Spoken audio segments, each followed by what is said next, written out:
Turning overseas to Switzerland today, President Trump stepped into a new role as chairman of the Board of Peace. It's a new international organization created by him and over which he alone has veto power. Ed O'Keefe is traveling with the president. He has more.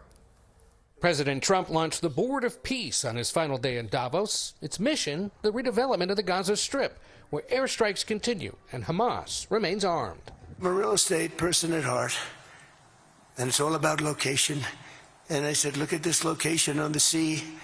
Look at this beautiful piece of property. Seeking $1 billion from each member, Trump's board hopes to rebuild Rafah and turn Gaza City, mostly flattened by the conflict, into a brand new tourist mecca with sparkling skyscrapers. You know what? Let's just plan for catastrophic success. On stage with the president were members from 19 countries, mostly autocracies, with just 2 from Europe, Bulgaria and Hungary.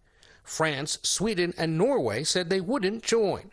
The board's charter gives Trump all the power to veto, set the agenda, and designate his own successor. And its mandate isn't limited to the Middle East. Once this board is completely formed, we can do pretty much whatever we want to do. After a conference that saw Trump criticize NATO and insult longtime allies, some viewed the Board of Peace as yet another attempt to dismantle the post-war world order.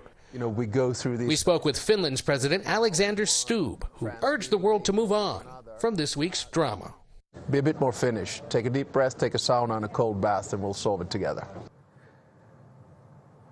Also a concern for European allies, Russia was invited to join the board. President Putin said he'd be happy to and would donate $1 billion from his assets that have been frozen by the West.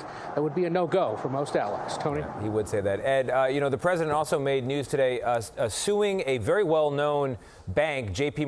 Chase, and its very well-known CEO, that would be Jamie Dimon. What's the reasoning here? That's right. It was a $5 billion suit in a Florida state court.